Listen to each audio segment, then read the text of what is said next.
they do themselves and they make sure they are consistently いつでも来て progressing. ください。 That's the important factor is you don't hit a plateau, you don't just get い to a や、 point 今 where 度 you 誘いま accept す。 your なんか game, ね、今、 but you're always looking to improve. And I think all of the teams that are チャンネル staying 登 at 録 the あ top と of NA 100人ぐらい have で consistently been looking at 1000なん videotape. で、 They've not そ just こまでちょっ managed と to ソロで just ちょ relax っ and とソ accept ロ多 where めで they 頑 are. 張ろ They うか always な want と to 思 be って better, and て I'm。happy about that. You know, to be fair, we also Ah, saw 今ちょうど900人になります。ありがとうございます。ありがとうございます。あと100人なんですよ。祝日はチーム全員呪いかけやめてくれ。やっぱね、ソロの方がね、伸びいいんだよね。これ話しない方がいいかもしれないけど、男であろうが女であろうがコラボよりソロの方がコラボよりソロの方が全然視聴者数が違う。で、ちょっと100人じゃないや、あと100人ね、1000人に到達するまでちょっとソロを目で頑張ろうかなと思ってます。カスタムも何件かお誘いいただいておりますが、そこはやるけどね。900人おめでとう、ありがとう。呪いとかじゃないです。準備が大事だからね。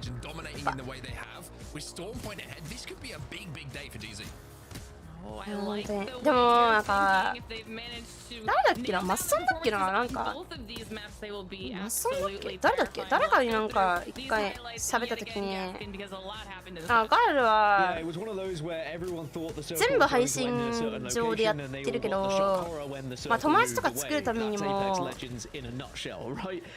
まあ裏でちょっと配信外で人と遊んだりするのもいいと思うよみたいな言ってもらって、まあちょっと気が楽になったっていうかなんていうか、別にソロでやらなきゃと全部配信上でやらなきゃと思ってやってるわけでもないんだけどね。全部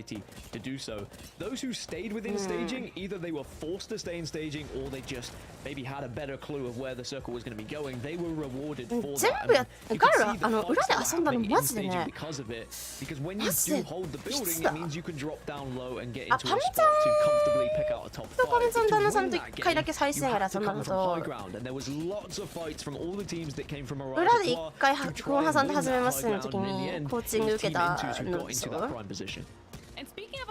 と、コントローラーのカウントコーチング受けた時、まああれ遊びではないからな。だから配信してない時にエイペックスしてないんだよね、彼ら基本とかマジでほぼ 100%。女子エペ3人でやってる人いるんですよ。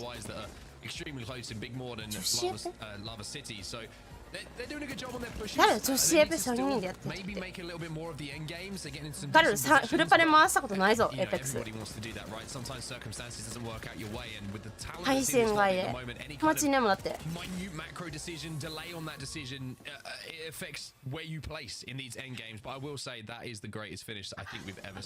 当にね、マジで数えれて片手くらいかな。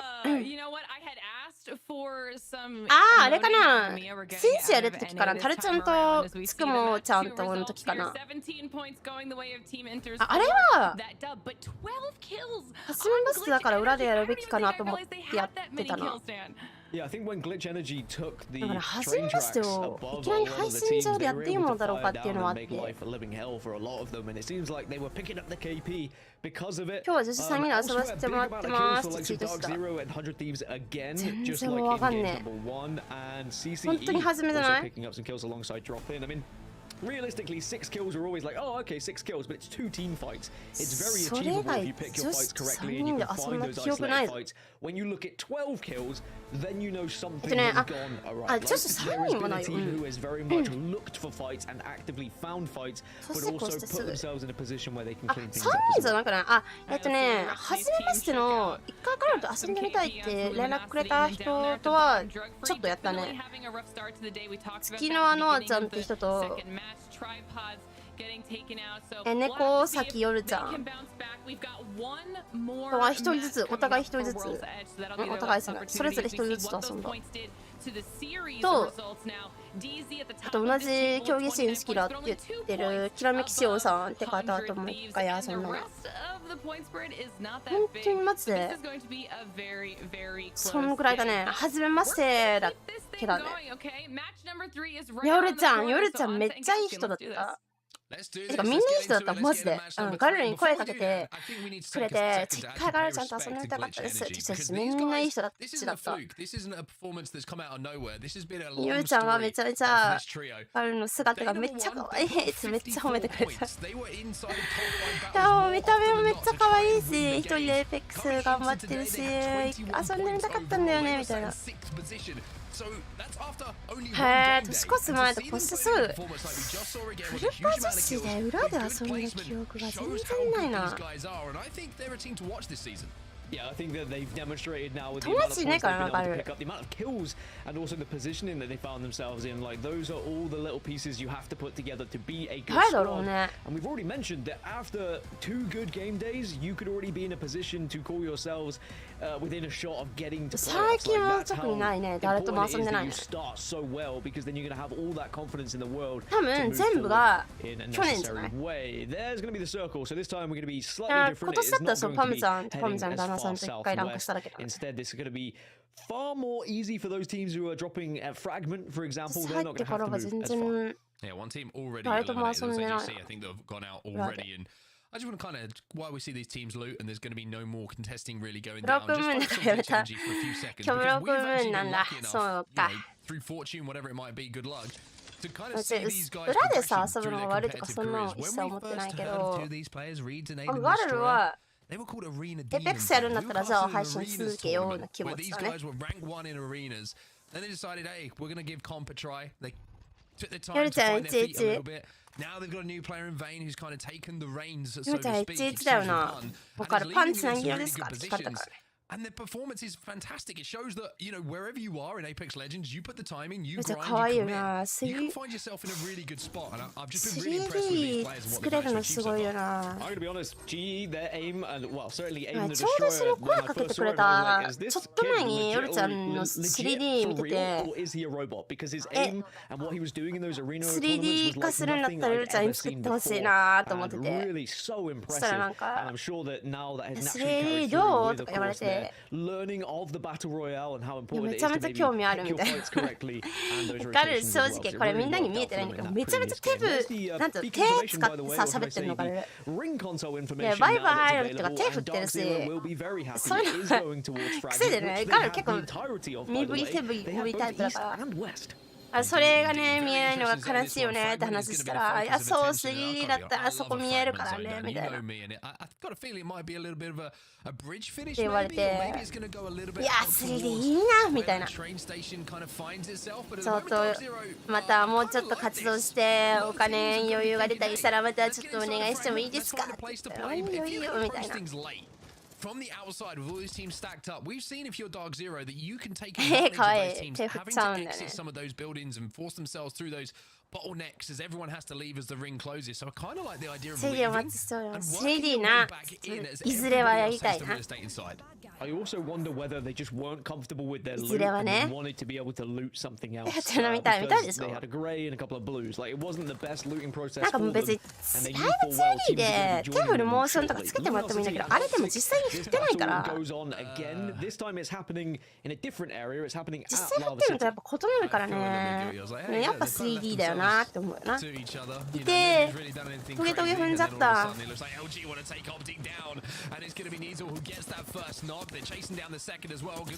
わからん。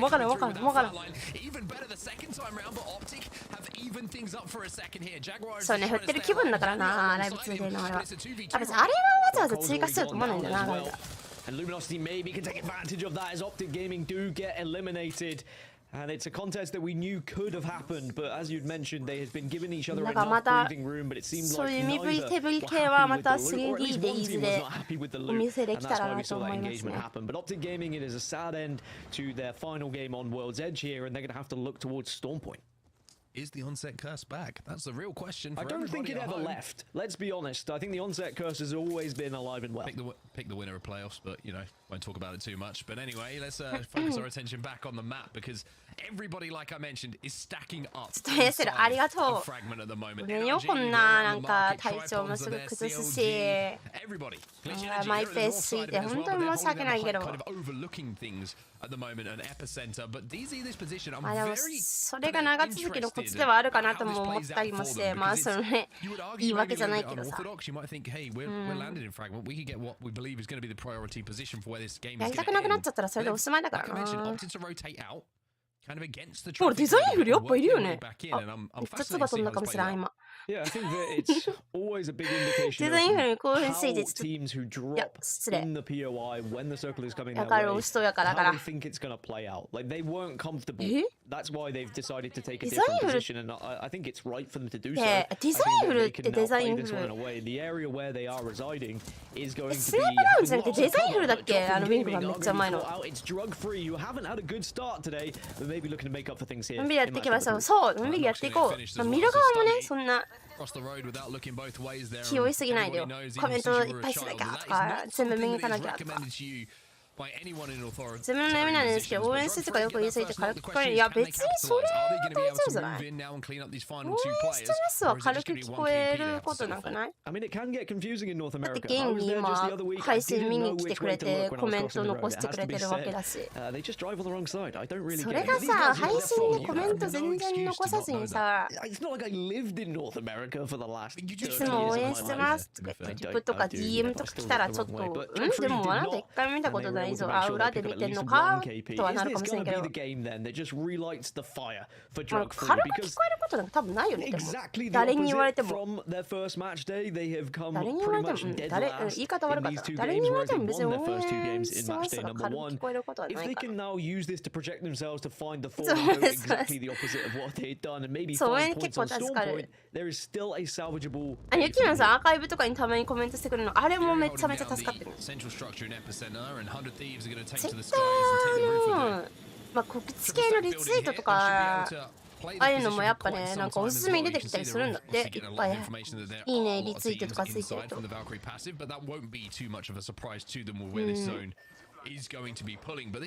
あガルあんまりその辺貪欲じゃないからなんとも言えないんだけど、 YouTube も Twitter もコメントとかいいねとか多ければ多いほど、もうそのガルルを見たことのない人におすすめとして出てくる率が上がるって言われてるから、ガルはね、やっぱ自分の人気のなさが現れるのが嫌だから、そのなんかリツイート系の企画とかはやんないんだよね。そのなんかあるじゃん。最近だったらなんかニコニコ超会議に出れるみたいな、上位100人リツイートいいねとかがの合計が多かった上位100人がポスターで掲載されるとか、もっと上位の人は動画で出れるとか、あのね、全くガルル自信ないからやらなかったんだけど、そうだからやっぱああいうのね、いっぱいねリツイート拡散されたりしたらやっぱね、おすすめに出てくるらしい。恥ずかしいよね、でもなんか。なんか恥ずかしいよね、でもそういうリツイート数多い系の企画でさ、全然リツイートとかいいねなかったらめっちゃ恥ずかしくない？ガルルはだからやらないんだよね、ああいうの。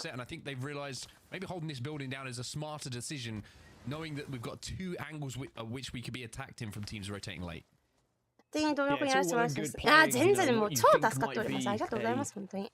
やっぱね、ゆきもんさんとか、まあこうやってみんなコメント、今来てくれてるみんながコメントしてくれたり、高評価をしてくれたりで、やっぱ誰かにおすすめとして出てきて、誰かがまた見に来てくれてる。確率が上がるし、もうこの中にもそのみんながいいねとかして、いいねじゃねえや、高評価とかしてくれたおかげでおすすめに出てきてガルルを見始めた人もいるかもしれないし。結果は目に見えないとかね、その誰の高評価がどうつながったとか見えないけど、まあ結果としてね、いろんな人に見つけてもらえてるから、やっぱ一つ一つに歩みがあるんじゃないかなとは思いますけどね。他のコメントもおすすめ上がりすぎてきてから少しだからありがとうございます、本当に。みんなももしよかっったら、まあ暇じゃないと思うからみんなも。もし時間ある時とかは配信終わって、その配信終わったらまあアーカイブになるじゃないですか。その瞬間にオツとかおやすみとかなんかそんな一言でもいいからなんか残してくれたらちょっと助かるかな。ガルルがみんなに何もしてあげれてないからお願いするのもおかしいんだけど。もしね、お暇な方がおりましたらね。さっきランクまでチャンピオンでした。ナイスヒロさん。強いよ。わあ、ガルルもエイペックスしたいな。あ、グッドマーク残してくれ。ありがとう。なんでもいい、もうなんでもいいよ、本当に。それで何かにつながるかもしれない。配信するときはリツイート、そう、水木さんもね、結構してくれる。結構ね、みんなしてくれるから、本当に助かってます。V の雑誌とかよく新聞の掲載とか、あ、そうだ、それ忘れてたみんな。どこやったっけa piece of it themselves, but then decided, hey, you guys can see this one out. We're just going to survive for now.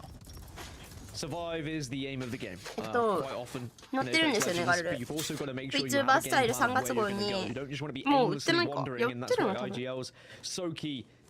And such a big factor. Now all teams are going to learn who didn't have the ring console information are going to learn where the circle is going to be moving. It is just going to even further go into なんか配信画面のガルルのさ雑談ってかまあ喋ってる時の配信画面あるじゃん。あれその企画で当選したやつなんですけど。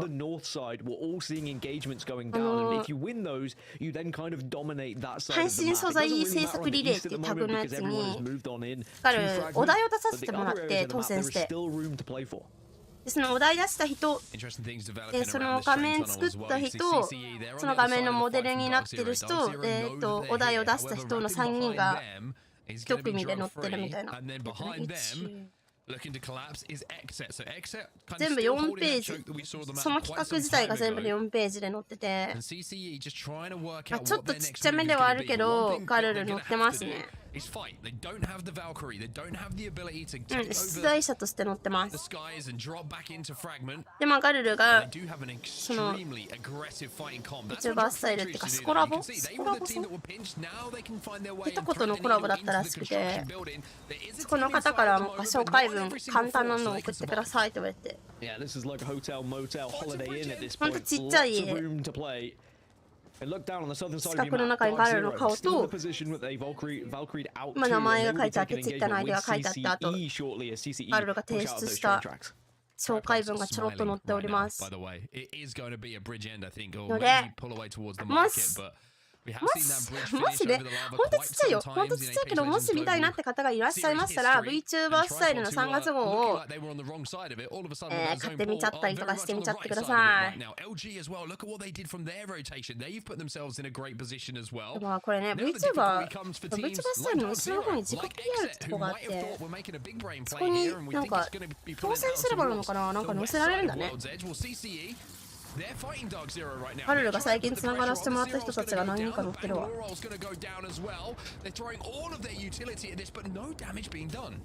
No damage. I mean, CCE went so low. Shiny was so low in terms of his health. But unfortunately, Dark Zero were not able to capitalize. And unfortunately for Dark Zero as well, there's another team that's arriving behind them. So they need to be careful here. They cannot afford to get involved in this engagement any longer. Otherwise, they're going to be third parties. There you can see it. Designful, Zack, and Chaotic are in the area and could be a pain in the backside for Dark Zero. But Dark Zero comes down simultaneously. It was almost like artwork. Oh my goodness, and Dark Zero in trouble now because the C-roll goes down from BBB. They're going to get the information of where Dark Zero are going. They're looking to chase him down. They got good damage through that wall, but also a little bit smart here. They slowed things down, even though the knocks have come in. Dark Zero eliminated. Chaotic managed to pick up one of those kills, but it was the team's inside of Fragment. The big indicator of those callous walls going down gave them the information that teams were rotating in. Basic advantage now. BBB control this side of zone. CCE are still there, though. They have to be aware, but they're the other side of the tracks, and BBB will be safe for now. Will darkzero live こう to いうところの regret さ、 the 掲 play 載に where さ、掲載 they され use る the ところ Skyro に dive to さ、 escape fragment only to 自 see 分の the アイ circle コ of ンと course か顔載せ continue る to ところに pull. Remember, they AI were the で team 出 who した dropped イラス fragment. ト They 載 had せて the る人ってどういう entirety 気持ちなんだ to ろう。 themselves, and now it looks like we might be heading to a bridge finish, or as you say, could even pull towards market. One of the teams, by the way, if it is a bridge finish, that are in prime position, NRG. 彼 We've questioned AI とは NRG. 一 We've 緒 said there's been a few AIS さ occasions ん where maybe they could have done a AI で little 抽 bit 出した better, 絵とは and 一 they 生 could 関わり make た up くない for タイ it プな here ん in で。 this game. Fight going down here between CCE and BBB. That is very, very 去年のフェ difficult スに to 勝って say. き、本屋に行ってみる。ありがとう。おめでとう、ありがとう。一言でいいな、頑張る。適当コメントで。うん、全然、もう何でも何でも。ありがとう、みゆきさん。Hey, hey, we're gonna fight right now. 60, I just dropped 60. I'm walking forward. コメント一言なんか違って思いつつ、普通になんか。でも多分、普通にアーカイブにお疲れとか、おやすみとかだけでも、多分、その初見の人とかが多分全然気持ち違うと思うんだよな。Nice. なんか、あ、ここのリスナーさんたちはなんかこうやって気軽にコメントできるとこなんだみたいな。ごめん、なんか全然関係ない話ばっかりしたごめん。プロキューマジで頑張る。いや、それ本当に今すごかったね。マジでおもろかった今の。And then you saw the ultimate going in. Sears given all the information. A tough push on that comp. And CCE now finally, after disposing of darkzero and BBB, they control this southern side. どうしても私このってると焦りが出るかもだけど、マイペースに。ああ、そう、ガルそういうの結構メンタルにくるタイプなんで。ガルめちゃめちゃそういうのメンタルにくるタイプなんで。気楽に頑張ります。As you say, though, they own the south side, but they just have to be aware of construction. Two teams at the moment are in construction, and they are going to try and shoot out. But construction is not safe, イラス so ト they は have ち to ょ move っ as と well. S さんに失礼な気がして、絶対ガルルは関わりたくないな。Like you say, two zones. You feel like NRG should have come out of it with more. Well, now they're bang in the center of this zone in the broken building. Up on the tracks though is going to be CLG. 今月の表紙は組長。このハネルさんって方は組長と呼ばれてるんですか？ And they're involved in all of this carnage that's going down. Drug free will fall. SCS will fall as well as the teams are forced into all sorts of carnage right now. You see that Bangalore rolls falling from the sky. You see Nano taken down to about 10 HP. 空いてるから、アーカイブのコメント残してくる。ありがとう、ありがとう。あ、そうなんだ、組長って言われてるんだ。And the circle has pulled away from the bridge back towards the market area and the building NRG. CLG starting to fight. Nades go down for them now. All that is happening. Not doing the job. And now CLG just have to press this advantage. いっぱい来てるいっぱい来てる。うまうますぎる。えこっちが勝つんかい。こっちが勝つんかい。 Incredible, and the rampage also shows what it's made of as well. Not a gun to be slept on. Definitely a weapon you should be picking up. こっちが勝つんかいだったね今の完全に。 Still alive then, and they have a building to work with, but they've got 20 seconds そっ before ち they have かい。 to start いや moving. マジで They そっ look ちかよ。 very far, しかもさ but 視 looking 点が at さ the open space in this 途中で next 変わったじゃん circle. 敵視点に Teams バ who ンガロ are ールに safe だからなんか to 分かんなくなっちゃったよねどっちがどっちか。うますぎじゃないこの人。それみたいなコメントかもしれんけど思いましたけどもう何でもいい何でもいいもう彼のバカアホとかじゃなければバカアホはダメなんかいってうわんその扉本当に嫌だね。待って今いいとこっぽいねなんか今いいとこっぽい。やっぱ円がちっちゃくなるにつれどんどん戦いがね増えてくるから今いいところよ。す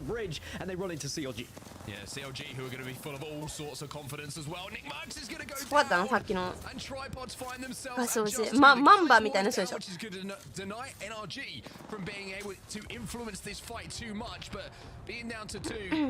Is not a position you want to be in. Sweet's having a little bit of an overextend here, looking if he can kind of thread the needle. チャンリュウさんは今日はミラー配信してないんですか？俺どれか死んだぞ。ツイートだけそこにいんのいか His つ。 corpse might have flown up into the air, but ツイ Jen ート might 何 be the 使っ last てるあれ remaining player. ヒュー And you can ズ also see 違うのなんだなんだ down. 誰だ CLG making sure they get their third back into the equation as it's all going down right now, but all the meanwhile, NRG just holding tight and dominating this build. バルがヒューズにみたいな背中にでっかいの持ってるから。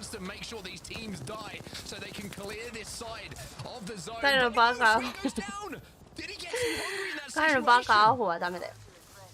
もう悪口ですからそれは。And they could get him back up, should get him back up. Just need cover from Nathan and cover there shall be. The havoc will sing from a distance. They could just breathe a sigh of relief トン here. ネ It ル is の not 横の going や to つをやっ be たん the です all よ。 and 別 end all. に Instead, they can まだ just get 右 back で up 爆 and they 発 can 音 start す the る fight な again. Energy survive. And now Gilderson's moving in with that Prowler.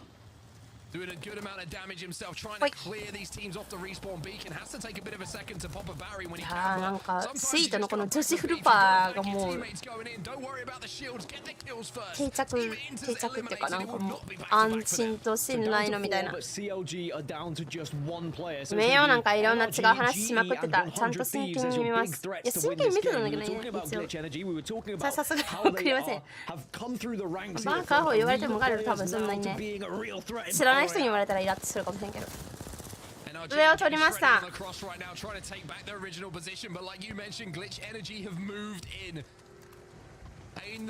ったけどだな。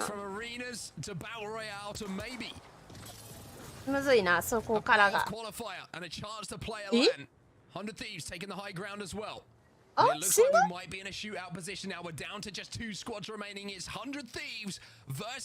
死んだ。 Vaxlon just has to be careful. He's isolated. Love this. You've got to get back to your team. Dark Veil goes down just to separate things. あ、もう2部隊なのこれが。100T との戦いだ。いや、なんも見えてないよ向こうからは。えぐいなやっぱ。赤と青のカーテン。 And that is textbook Apex Legends in this meta. You get the Dark Veil down, you get the Seer ult down, and you are getting a free win. There was no response there from the opposition. GE had already used everything. こんなのあるの？妹。めっちゃ可愛いじゃん。お姫様じゃん。一応ここにいる人みんな知らない人、いや、初見さんにね、はじめまして、ガルルのバカアホ言われたらちょっとおいおいおいおいってなる。伝え放題やね、マジで今の。やば。怖いよ。怖い、カタリス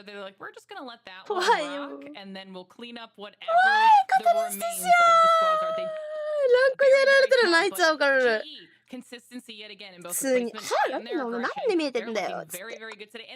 A little bit of a comeback that we knew Energy was capable of at least getting themselves up there. 気持ちよすぎだろ今のは。ボルハク強すぎマジで。チーターもこういう気持ちでやったのが見えちゃってるよーみたいな感じが。Which is what we're heading into next. So some teams really needed to get those points on the board. I mean, I'm excited that this is what we're seeing out of some of these teams. Glitch Energy, I think, might be a little bit of a spanner in the works for some of these の気持ちが分かっちゃうね今のはね。いや気持ちが分かるってそういう意味じゃなくて、チーターこういう気持ちでいつもやってんだねみたいなね。1 win with a lot of KP. I was looking across. I was like, no, they actually had really good placements, consistent kills as well. And then today they've come in and they've done exactly the same thing again. End zones, they've been there. スマホスタンドいいわやっぱ。 Not quite yet, but if you're getting into top 3s and top 2s, ハートの可愛いの買ったの。 you keep doing that for the whole season. We'll see you at land. It's as simple as that. They really have been impressive. And unfortunate not to close that one out. It was just 100 Thieves holding on to their utility that made it such a simple end game for them. And that's what we always talk about, utility management. If you have ultimates, you're going to have success against a team who doesn't. It's as simple as that.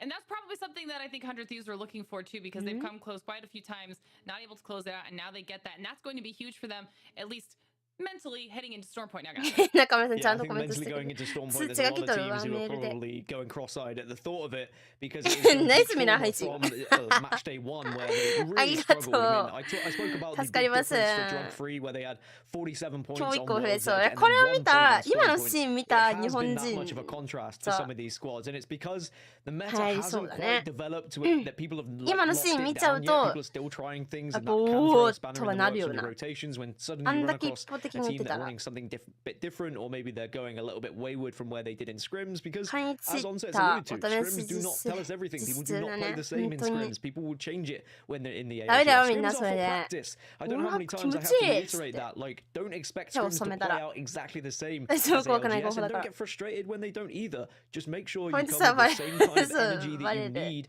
when you get into あ ALGS メール matches 来 so る that ガ you ル are ル focused and you are prepared. All right, well, let's take a look back We at got those that. match 3 highlights because a lot happened early, specifically between LG 皆様 and 今日の LG. 配信には So the 高評価を first つけ of ていただけます us でしょうか You're welcome. That's all I will say. Hey, look, I お wanted to 忘れ see の this 方 go は down もし right. よろしければよろしくお願いいたします I really just tried to foreshadow it so that we would で have a nice 今 little 日初めて見に来たけど fight between LG まあ and なかなかやるやんって思った人は 130 is very interesting チャンネル登録してってもらえると嬉しいです何もやってないんだけどねガルル triple stack building and then they managed 普 to 通に clear なん out か all the north side. この配信の雰囲気とか好きだなとか今後ミラー配信一緒に見たいなって思った方がいらっしゃいましたらよかったらチャンネル登録もしてってくださいよろしくお願いしますお母さんのコメントに対していいねとか返信返してもこっち通知来るあそうなんだほんとねちょっとねガルルなんていうのちょっとまとめて返してるから割となんかねガルルがねいいね返信とかしてもなんかやっぱいいねに乗る率をちょっと上がるらしいねなんかお母さんはいつもエップやってるからお母様と話せる機会少ないから話せるのは実はあそうかあまあそうね雑談配信みたいなとこあるもんなちょっとあこれマンバこれ急にね画面変わんないバージョンもあったな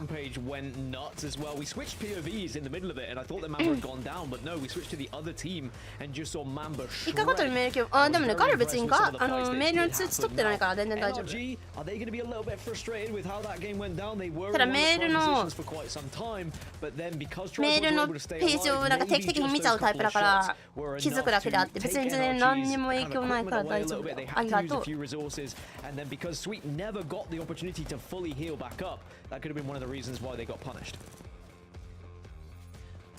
Either way, Glitch Energy looking like a team that is definitely not to be trifled with here, but you already mentioned it on set. 100 Thieves just playing this final circle perfectly, saving the utility for when they need it. They have to have those fights in front of them and close that thing out very, very easily. And they look good doing it. But that's a wrap on all of our World's Edge games, which means we are also at the halfway point of the show. And this is the point where we get to bring in one of our lovely pros to come and hang out with us, talk about all the games that we've seen so far, and do a little bit of analysis. Well, this time we have Sniped Down coming to hang out. I'm very excited to have you on, Eric. Obviously, if you guys don't know, Sniped Down is currently the individual kill leader at 24 kills right now. So, how are you feeling? Yeah, I'm feeling great. It's nice to have a day off. You know, we played both days last week, so I get to relax a little bit, have a nice Saturday, get to watch some other teams and kind of analyze going into our なんかさ、数字を英語として読む名前多いじゃん。かっこいいよな。この配信でお願いするの嫌なんか先生あ、了解いたしました。ありがとうございます。見ておきます。やべえ、腰が死んだ。どうした？誰さんの口かれるさ、ごめんスナイプダウン様、本当に。